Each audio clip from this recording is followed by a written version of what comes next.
Pregnancy के लिए try करे couples often pregnancy test negative आने पे बहुत डिसअपॉइंट हो जाते हैं। उन्होंने सारी टेस्टिंग भी करा ली, एग भी ठीक बन रहा है, ट्यूब्स भी ठीक है, सीमन एनालिसिस भी ठीक है, फिर भी समझ नहीं आ रहा होता कि आखिर प्रेगनेंसी क्यों नहीं हो रही।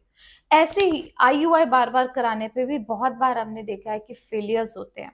तो वो क्या कारण है, जो एक फैक्टर जो ऑफन मिस्ड होता है जब ये सारे फेलियर्स हो रहे हैं, जिसकी टेस्टिंग नहीं होती है, वो है डीएनए फ्रैगमेंटेशन टेस्ट। बहुत सारे लोग तो हमारे पास ओपीडी में पढ़ के आते हैं इसके बारे में और वो बोलते हैं कि आप हमारे टेस्ट करवा लो। तो आज इस वीडियो में हम बात करेंगे what is sperm DNA fragmentation test, किसको करवाना चाहिए, उसका क्या इलाज हो सकता है अगर ये खराब आए तो। देखो, जब हम सीमन एनालिसिस कराते हैं, सीमन एनालिसिस में स्पर्म के काउंट, मोटिलिटी और उसकी मोर्फोलॉजी पे जरूर कमेंट होता है, but then at the same time we should understand कि ये सब चीजें ठीक भी होंगी तो हम फर्टिलाइजेशन पोटेंशियल के बारे में नहीं जान सकते हैं। और इसका मतलब ये है कि हम उसके डीएनए के बारे में नहीं जानते। तो डीएनए फ्रैगमेंटेशन टेस्ट हमें बताएगा वो कौन से स्पर्म्स हैं which are defective to fertilise an egg.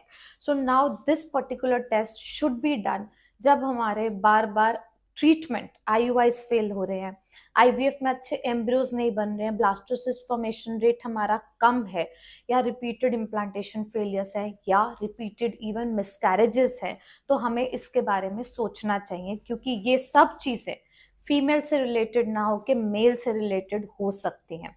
और वो मेल जिनके अंदर एज ज्यादा है, 40 से ऊपर एज है, स्मोकिंग की हिस्ट्री है, हैवी स्मोकर्स, अल्कोहल इंटेक ज्यादा है, ओबेसिटी है, वजन बहुत ज्यादा है, जिनकी बहुत स्ट्रेसफुल लाइफस्टाइल है, स्लीपिंग आवर्स कम है, वेरिकोसील की प्रॉब्लम है, हार्मोनल इश्यूज हैं, डायबिटीज है, जिनका रिपीटेड हीटेड एक्सपोजर बहुत ज्यादा है, केमिकल एक्सपोजर ज्यादा है, उन सब मेल्स के अंदर DNA fragmentation could be a problem. और इसी की वजह से हो सकता है उनको ट्रीटमेंट में सक्सेसफुल आउटकम ना मिल रहा हो। तो इन मेल्स को कराना चाहिए डीएनए फ्रैगमेंटेशन टेस्ट। अब डीएनए फ्रैगमेंटेशन टेस्ट बहुत सारे तरीकों से किया जाता है। एक सिंपल तरीका होता है जिसको एम्ब्रोलॉजिस्ट लैब में कर सकते हैं, एससीडी कहते हैं, एससीएस से होता है, उसके लिए सैंपल फ्रीज करके जाता है। But anyhow the report that comes out to be is usually in form of good, okay, bad. So DNA fragmentation ज्यादा है और ऐसे में ये सारी चीजें होने के चांसेस बढ़ जाते हैं। तो इसको हम कैसे ठीक कर सकते हैं? जो हमने रिस्क फैक्टर्स की बात की, कुछ उसमें से मॉडिफाइबल है, कुछ नॉन मॉडिफाइबल है। सो अब अगर मॉडिफाइबल की बात करते हैं तो आप अपने लाइफस्टाइल पे काम कर सकते हैं, वजन कम करने की कोशिश कर सकते हैं, हार्मोनल इश्यूज हैं जैसे कि डायबिटीज की हमने बात की, उस पर काम कर सकते हैं, सप्लीमेंट्स अगर कोई अनवेरिफाइड सप्लीमेंट्स आप ले रहे हैं उनको बंद कर दीजिए, हीट एक्सपोजर कम कीजिए, स्लीपिंग पैटर्न सुधारिए, अच्छा खाना खाइए, एंटीऑक्सीडेंट इंटेक बढ़ाइए। तो आप हो सकता है कुछ हद तक इन चीजों को कवर कर पाए। वो मेल्स जिनको वेरिकोसील की प्रॉब्लम है, जिनके अंदर एक कंडीशन है जिसकी टेस्टिस के आसपास स्वेलिंग होती है, उनको वेरिकोसील सर्जरी के लिए भी जाना चाहिए ताकि हम इस फैक्टर को कवर अप कर पाए।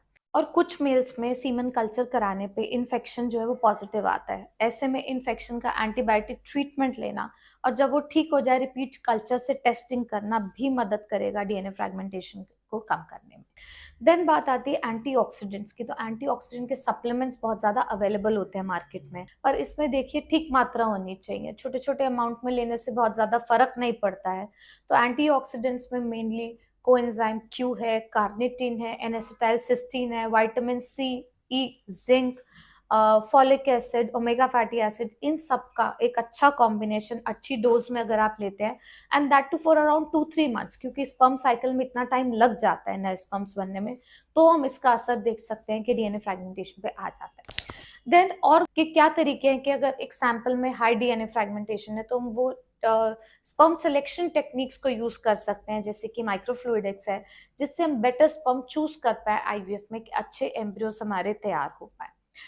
टीसा की भी एक ऑप्शन होती है अगर हम बाकी चीजों से, इजैकुलेट से अच्छा नहीं पा रहे हैं सैंपल, सो टेस्टिकुलर स्पर्म को भी हम यूज कर सकते हैं। डायरेक्टली टेस्टिस से निडल से एस्पिरेट करके स्पर्म को यूज कर सकते हैं और उससे एम्ब्रियोस बनाते हैं, तो बेटर एम्ब्रियोस बनने की उम्मीद रहती है। सो अगर आपके भी रिपीटेड आईवीएफ फेलियर्स हो रहे हैं, ब्लास्टोसिस्ट नहीं बन रहे हैं, मिसकैरेज रेट हाई है, तो ऐसे में आपको डीएनए फ्रैगमेंटेशन के बारे में सोचना चाहिए, टेस्टिंग के बारे में सोचना चाहिए, और ये सारे इलाज जो हमने बात की वो लेने चाहिए ताकि आपकी भी एम्ब्रियो क्वालिटी इंप्रूव हो और प्रेगनेंसी के चांसेस बेहतर हो।